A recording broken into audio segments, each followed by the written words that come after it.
सीता जी के वर्णन में उन्हीं उपमाओं को देखकर कौन कुकवि कहलाए और अपयश का भागी बने, अर्थात सीता जी के लिए उन उपमाओं का प्रयोग करना सुकवि के पद से च्युत होना और अपकीर्ति मोल लेना है। कोई भी सुकवि ऐसी नादानी एवं अनुचित कार्य नहीं करेगा। यदि किसी स्त्री के साथ सीता जी की तुलना की जाए तो जगत में ऐसी सुंदर युवती है ही कहाँ जिसकी उपमा उन्हें दी जाए। पृथ्वी की स्त्रियों की तो बात ही क्या है, देवताओं की स्त्रियों को भी यदि देखा जाए तो हमारी अपेक्षा कहीं अधिक दिव्य और सुंदर है। तो उनमें सरस्वती तो बहुत बोलने वाली हैं। पार्वती अर्धांगिनी है, अर्थात अर्धनारी नटेश्वर के रूप में। उनका आधा ही अंग स्त्री है, शेष आधा अंग पुरुष शिव जी का है। कामदेव की स्त्री रति पति को बिना शरीर का जानकर बहुत दुखी रहती है और जिनके विष और मद्य जैसे समुद्र से उत्पन्न होने के नाते प्रिय भाई हैं, उन लक्ष्मी के समान तो जानकी जी को कहाँ ही कह सकते हैं। जिस लक्ष्मी जी की बात ऊपर कही गई है वे निकली थी खारे समुद्र से, जिसको मतने के लिए भगवान ने अति कर्कश पीठ वाले कच्छप का रूप धारण किया। रस्सी बनाई गई महान विषधर वासुकी नाग की मथानी का कार्य किया गया। अतिशय कठोर मंदराचल पर्वत ने और उसे मथा सारे देवताओं और दैत्यों ने मिलकर। जिस लक्ष्मी को अतिशय शोभा की खान और अनुपम सुंदरी कहते हैं, उनको प्रकट करने के हेतु बने ये सब असुंदर एवं स्वाभाविक ही कठोर उपकरण, ऐसे उपकरणों से प्रकट हुई लक्ष्मी श्री जानकी जी की समता को कैसे पा सकती हैं। हाँ, इसके विपरीत यदि छवि रूपी अमृत का समुद्र हो, परम रूप में कच्छप हो, शोभा रूप रस्सी हो, श्रृंगार रस पर्वत हो और उस छवि के समुद्र को स्वयं कामदेव अपने ही कर कमल से मथे, इस प्रकार का संयोग होने से जब सुंदरता और सुख की मूल लक्ष्मी उत्पन्न हो तो भी कवि लोग उसे बहुत संकोच के साथ सीता जी के समान कहेंगे। जिस सुंदरता के समुद्र को कामदेव मथेगा वह सुंदरता की प्राकृत लौकिक सुंदरता ही होगी, क्योंकि कामदेव स्वयं भी त्रिगुणमयी प्रकृति का विकार है। अतः उस सुंदरता को मत कर प्रकट की गई लक्ष्मी भी उपयुक्त लक्ष्मी की अपेक्षा कहीं अधिक सुंदर और दिव्य होने पर भी होगी प्राकृत ही। अतः उसके साथ भी जानकी जी की तुलना करना कवि के लिए बड़े संकोच की बात होगी। जिस सुंदरता से जानकी जी का दिवायित दिव्य परम दिव्य विग्रह बना है, वह सुंदरता उपयुक्त सुंदरता से भिन्न अप्राकृत है। वस्तुतः लक्ष्मी जी का अप्राकृत रूप भी यही है। वह कामदेव के मतने में नहीं आ सकती और वह जानकी जी का स्वरूप ही है, अतः उनसे भिन्न नहीं है और उपमा दी जाती है भिन्न वस्तु के साथ।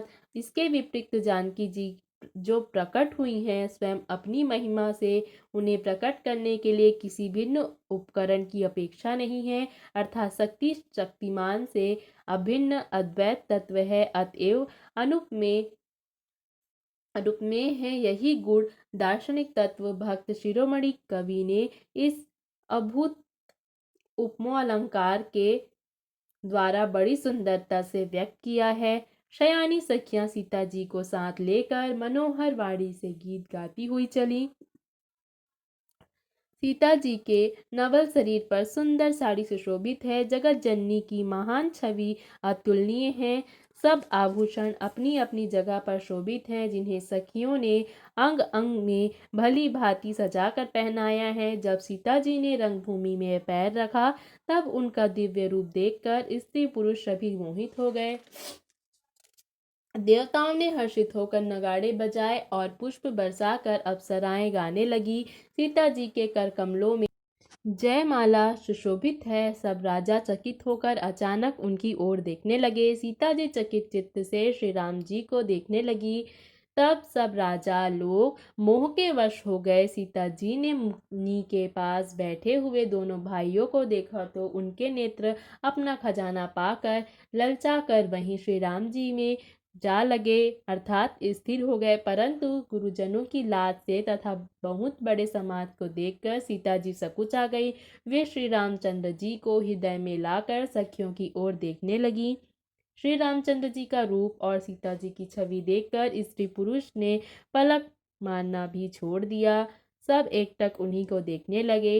सभी अपने अपने मन में सोचते हैं पर कहते सकुचाते हैं। मन ही मन वे विधाता से विनय करते हैं कि हे विधाता, जनक की मूढ़ता को शीघ्र हल लीजिए और हमारी ही ऐसी सुंदर बुद्धि उन्हें दीजिए कि जिससे बिना ही विचार किए राजा अपने प्राण छोड़कर सीता जी का विवाह राम जी से कर दे। संसार में भला उन्हें कौन कहेगा, क्योंकि यह बात सब किसी को अच्छी लगती है। हट करने से अंत में भी हृदय जलेगा। सब लोग इसी लालसा में मग्न हो रहे हैं। जानकी जी के योग्य वर तो यह सांवला ही है। तब राजा जनक ने बंदीजनों भाटों को बुलाया। वे विरुदावली वंश की कीर्ति गाते हुए चले आए। राजा ने कहा, जाकर मेरा प्रण सबसे कहो। भाट चले, उनके हृदय में कम आनंद न था। भाटों ने श्रेष्ठ वचन कहा, हे पृथ्वी की पालन करने वाले सब राजागण, सुनिए। हम अपनी भुजा उठाकर जनक जी का विशाल प्रण कहते हैं। राजाओं की भुजा का बल चंद्रमा है, शिव जी का धनुष राहु है। वह भारी है, कठोर है, यह सबको विदित है। बड़े भारी योद्धा रावण और बाणासुर भी इस धनुष को देखकर गौ से अर्थात चुपके से चलते बने। उसे उठाना तो दूर रहा, छूने तक की हिम्मत न हुई। उसी शिव जी के कठोर धनुष को आज इस राज समाज में जो भी तोड़ेगा, तीनों लोगों को विजय के साथ ही उसको जानकी जी बिना किसी विचार के हठपूर्वक वरण करेगी। सब राजा प्रण सुनकर ललचा उठे। जो वीरता के अभिमानी थे वे मन में बहुत ही तमतमाए, कमर कसकर अकुला कर उठे और अपने इष्ट देवों को सिर झुकाकर चले। वे तमक कर बड़े ताव से शिव जी के धनुष की ओर देखते हैं और फिर निगाह जमाकर उसे पकड़ते हैं। करोड़ों भांति से जोर लगाते हैं पर वह उठता ही नहीं। जिन राजाओं के मन में कुछ विवेक है वे धनुष के पास ही नहीं जाते।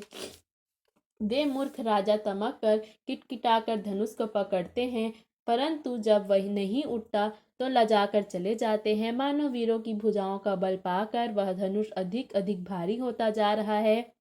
तब 10,000 राजा एक ही बार धनुष को उठाने लगे तो भी वह उनके टाले नहीं टलता। शिव जी का वह धनुष कैसे नहीं दिखता था, जैसे कामी पुरुष के वचनों से सती का मन कभी चलायमान नहीं होता। सब राजा उपहास के योग्य हो गए, जैसे वैराग्य के बिना सन्यासी उपहास के योग्य हो जाता है। कीर्ति, विजय, बड़ी वीरता, इन सब को वे धनुष के हाथों बरबस हार कर चले गए। राजा लोग हृदय से हार कर श्रीहीन हतप्रभ हो गए और अपने अपने समाज में जा बैठे। राजाओं को असफल देखकर जनक जी अकुला उठे और ऐसे वचन बोले जो मानो क्रोध से सने हुए थे। मैंने जो प्रण ठाना था उसे सुनकर दीप दीप के अनेक राजा आए। देवता और दैत्य भी मनुष्य का शरीर धारण करके आए तथा और भी बहुत से रणधीर वीर आए, परंतु धनुष को तोड़कर मनोहर कन्या, बड़ी विजय और अत्यंत सुंदर कीर्ति को पाने वाला मानो ब्रह्मा ने किसी को रचा ही नहीं। कहिए यह लाभ किसको अच्छा नहीं लगता, परंतु किसी ने भी शंकर जी का धनुष नहीं चढ़ाया। अरे भाई, चढ़ाना और तोड़ना तो दूर की बात रही, कोई तिल पर भूमि भी एक न छुड़ा सका। अब कोई वीरता का अभिमानी नाराज ना हो। मैंने जान लिया पृथ्वी वीरों से खाली हो गई है। अब आशा छोड़कर अपने अपने घर जाओ। ब्रह्मा ने सीता का विवाह लिखा ही नहीं। यदि प्रण छोड़ता हूँ तो पुण्य जाता है, इसलिए क्या करूँ, कन्याकुमारी ही रहे। यदि मैं जानता कि पृथ्वी वीरों से खाली है तो प्रण करके उपहास का पात्र न बनता। जनक जी के वचन सुनकर सभी स्त्री पुरुष जानकी जी की ओर देखकर दुखी हुए, परंतु लक्ष्मण जी तमतमा उठे। उनकी भौहें टेढ़ी हो गई, होंठ फड़कने लगे और आंख क्रोध से लाल हो गए। श्री रघुवीर जी के डर से कुछ कह नहीं सकते थे, पर जनक जी के वचन उन्हें बाण जैसे लगे। श्री रामचंद्र जी के चरण कमलों में सिर झुकाकर वे यथार्थ वचन बोले, रघुवंशियों में कोई भी जहाँ होता है उस समाज में ऐसे वचन कोई नहीं कहता जैसे अनुचित वचन रघुकुल शिरोमणि श्री राम जी की उपस्थिति जानते हुए भी जनक जी ने कहे हैं। हे सूर्य कुल रूपी कमल के सूर्य, सुनिए, मैं स्वभाव से ही ये कहता हूँ। कुछ कुछ अभिमान करके नहीं, यदि आपकी आज्ञा पाऊँ तो मैं ब्रह्मांड को गेंद की तरह उठा लूँ और उसे कच्चे घड़े की तरह फोड़ डालूँ। मैं सुमेरु पर्वत को मूली की तरह तोड़ सकता हूँ। हे भगवान, आपके प्रताप की महिमा से यह बेचारा पुराना धनुष तो कौन सी चीज है, ऐसा जानकर हे नाथ आज्ञा हो तो कुछ खेल करूं। उसे भी देखिए, धनुष को कमल की डंडी की तरह चढ़ाकर उसे 100 योजन तक दौड़ा लिए चला जाऊं। हे नाथ, आपके प्रताप के बल से धनुष को कुकुरमुत्ते की तरह तोड़ दूं। यदि ऐसा ना करूं तो प्रभु के चरणों की शपथ, फिर मैं धनुष और तरकस को कभी हाथ भी नहीं लगाऊंगा। ज्यों ही लक्ष्मण जी क्रोध भरे वचन बोले कि पृथ्वी डगमगा उठी और दिशाओं के हाथी कांप उठे। सभी लोग और सब राजा डर गए। सीता जी के हृदय में हर्ष हुआ और जनक जी सकुचा गए। गुरु विश्वामित्र जी ने श्री रघुनाथ जी और सब मुनि के मन में प्रसन्न हुए और बार बार पुलकित होने लगे। श्री रामचंद्र जी ने इशारे से लक्ष्मण को मना किया और प्रेम सहित अपने पास बिठा लिया। विश्वामित्र जी शुभ समय जानकर अत्यंत प्रेम भरी वाणी से बोले, हे राम उठो, शिव जी का धनुष तोड़ो और हे तात जनक जी का संताप मिटाओ। गुरु के वचन सुनकर श्री राम जी ने चरणों में सिर झुकाया। उनके मन में न हर्ष हुआ न विषाद, और वे अपनी एड़ से जवान सिंह को भी लजाते हुए सहज स्वभाव से ही उठ खड़े हुए। मंच रूपी उदयाचल पर रघुनाथ जी रूपी बाल सूर्य के उदय होते ही सब संत रूपी कमल खिल उठे और नेत्र रूपी भौरे हर्षित हो गए। राजाओं की आशा रूपी रात्रि नष्ट हो गई। उनके वचन रूपी तारों के समूह का चमकना बंद हो गया। अभिमानी राजा रूपी कुमुद संकुचित हो गए और कपटी राजा रूपी उल्लू छिप गए।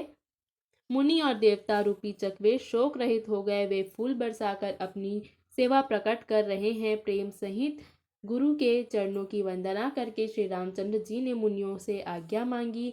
समस्त जगत के स्वामी श्री राम जी ने सुंदर मत वाले श्रेष्ठ हाथी जैसी चाल से स्वाभाविक ही चले। श्री रामचंद्र जी के चलते ही नगर भर के सब स्त्री पुरुष सुखी हो गए और उनके शरीर रोमांच से भर गए।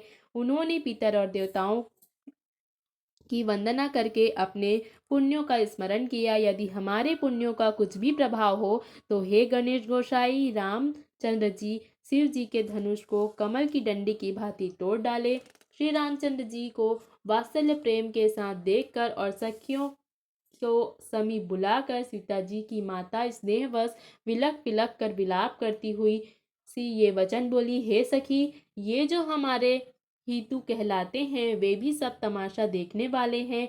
कोई भी इनके गुरु विश्वामित्र जी को समझाकर नहीं कहते कि ये राम जी बालक हैं। इनके लिए ऐसा हट अच्छा नहीं है। जो धनुष